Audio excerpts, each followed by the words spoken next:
Hello, আসসালামু আলাইকুম। কি অবস্থা সবার? This is Nishi. Welcome back to my channel Nishi ইসলাম।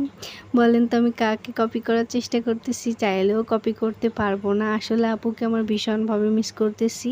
এখন তো দেখা যায় টিকটকে ঢোকাই যায় না, শুধু আপুর ভিডিও সবাই একসাথে সবাই আপুকে খুব মিস করতেছে। আমিও 2 মাস যাবত আপুকে অনেক কমেন্ট করি যে আপু তুমি কেন ব্যাক করো না?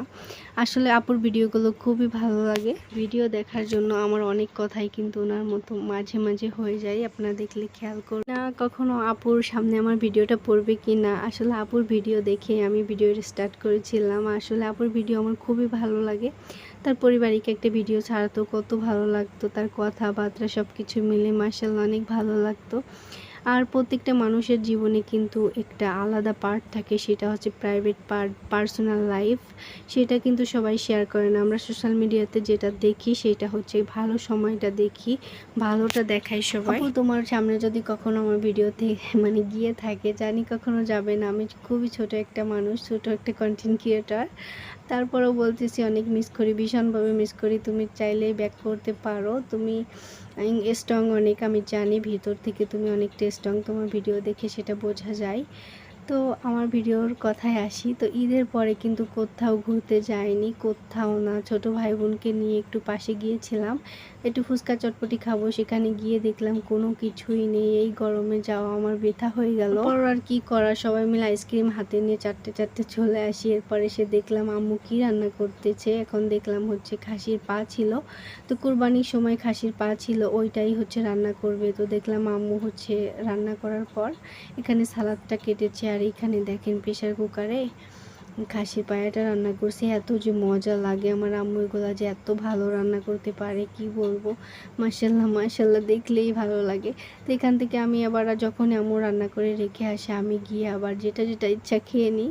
তো এখানে হচ্ছে সালাদ কেটে নিল, এখানে হচ্ছে একটু আলু দিয়ে খাসির যে পায়াটা হচ্ছে রান্না করে নিল। প্রেশার কুকারে রান্না করলে অনেক নরম হয়।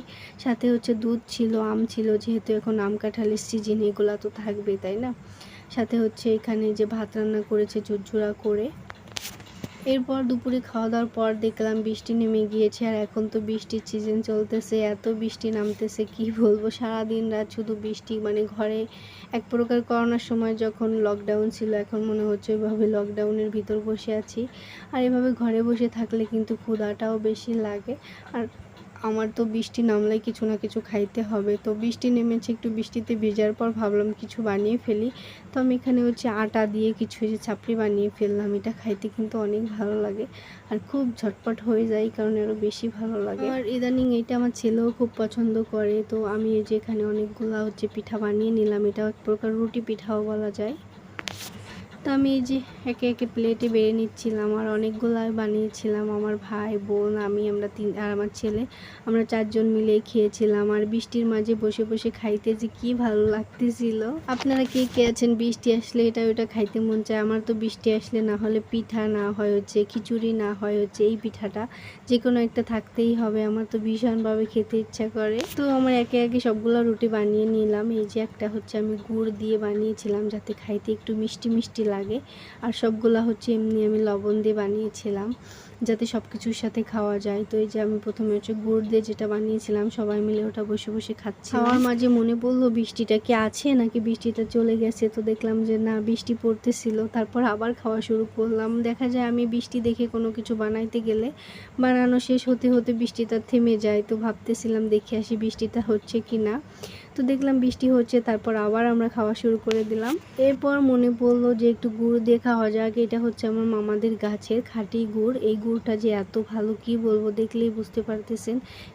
বাজার থেকে কিনা গুড়টা এমন হয় না, আর এই গুড়টা একটু খাইলে মাত্রা দেই এত মিষ্টি, এত মিষ্টি কি বলবো। তো আমরা হচ্ছে এখানে বসে বসে এই রুটিটা দিয়ে রুটিটা দিয়ে গুড় দিয়ে বসে বসে খাচ্ছিলাম। আর একটা কথা, এখন কিন্তু আম কাঁঠালের সিজন, আমি তো ভরপুর আম কাঁঠাল খাচ্ছি। আপনারাও সিজনাল ফলগুলো খাবেন, খুবই ভালো কাজ দেয়। আর সিজনাল ফলগুলো তো সবসময় পাওয়া যায় না, যখন যেটা পাওয়া যায় সেখন সেটা খাওয়ার চেষ্টা করবেন। তো এখানে হচ্ছে আমার আব্বু আম কাঁঠাল নিয়ে আসছিলো, সব উঠাই দিচ্ছিলো, কেটে দিচ্ছিলো, আমরা বসে বসে খাচ্ছিলাম। তো কেমন লাগলো আমার ভিডিও সবাই কমেন্ট করে জানাবেন। সবাই ভালো থাকবেন, আমাদের জন্য দোয়া করবেন। আর সুশ্রী আপু, তুমি যদি আমার ভিডিওটা দেখে থাকো, আই রিয়েলি মিস ইউ। তুমি আমাদের মাঝে ব্যাক করতে পারো আপু।